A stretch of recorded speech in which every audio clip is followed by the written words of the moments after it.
দাদা আমি যেতিয়া আমি বিভিন্ন সময়ত মানে কলা ধানৰ খেতি কৰিলে আমাৰ কৃষকসকল কেনেকৈ লাভান্বিত হ'ব বা এনেকুৱা ধৰণৰ কিছুমান আমি নিউজ প্ৰচাৰ কৰোঁ আৰু তেতিয়া মানে আমাৰ দৰ্শকসকলে এটাই প্ৰশ্ন কৰে যে আমি এইবিলাক মানে এই যিবিলাক কলা ধানটো তেওঁলোকে বিক্ৰী কৰিব নোৱাৰে বজাৰখন নাপায় মানে মানুহে খাব নিবিচাৰে এনেকুৱা ধৰণৰ কিছুমান কথা কয় এই কথাটো কিমান আপোনালোকে বিক্ৰী ক্ষেত্ৰত কিবা সমস্যাৰ সন্মুখীন হৈছে নেকি আপোনালোক আমি সেইটো আগতে হৈছিলোঁ কিন্তু বৰ্তমান আমি দিব নোৱাৰা অৱস্থা হৈছোঁ হয় হয় হয় তো আমি এতিয়া প্ৰত্যেক মাহে মাহে আমি মুম্বাই তাজ হোটেলতো দি থাকিব লগা হয় হয় প্ৰত্যেক মাহে মাহে দিব লগা হয় তো আৰু এইবাৰতো বহুত আউট কাণ্ট্ৰিত যাব তাৰমানে হয়তো যদি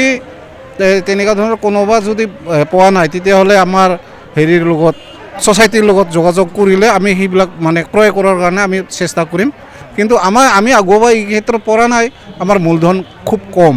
এই ক্ষেত্ৰত তাৰমানে আমাক অসম চৰকাৰৰ এগ্ৰিকালচাৰ ডিপাৰ্টমেণ্ট ফালৰ পৰা বা এগ্ৰিকালচাৰ মন্ত্ৰীসকলৰ পৰা যদি অলপমান আমি হেল্প পাওঁ তেতিয়াহ'লে আমি আগুৱাই যাব পাৰিম বুলি মোৰ দৃঢ় বিশ্বাস এটা আছে আৰু আমি শুনিবলৈ পাইছোঁ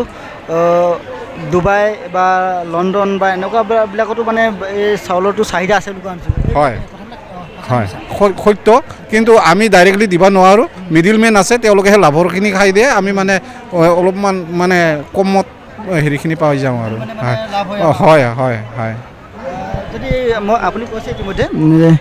কোনো কৃষকে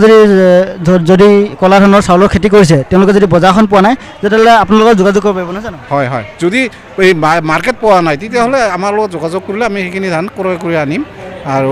আমি মানে এইখিনি আমি যি কৰিব লগা আমি কৰি দিম আৰু যদি যোগাযোগ কৰিব বিচাৰে কেনেকৈ যোগাযোগ কৰিব মই মানে নেটত উপেন্দ্ৰ ব্লেক ৰাইচ বুলি চাৰ্চ কৰিলে তাতে ওলাই যাব তাতে ফোন নাম্বাৰ তাতে ওলাই যায় হয় হয়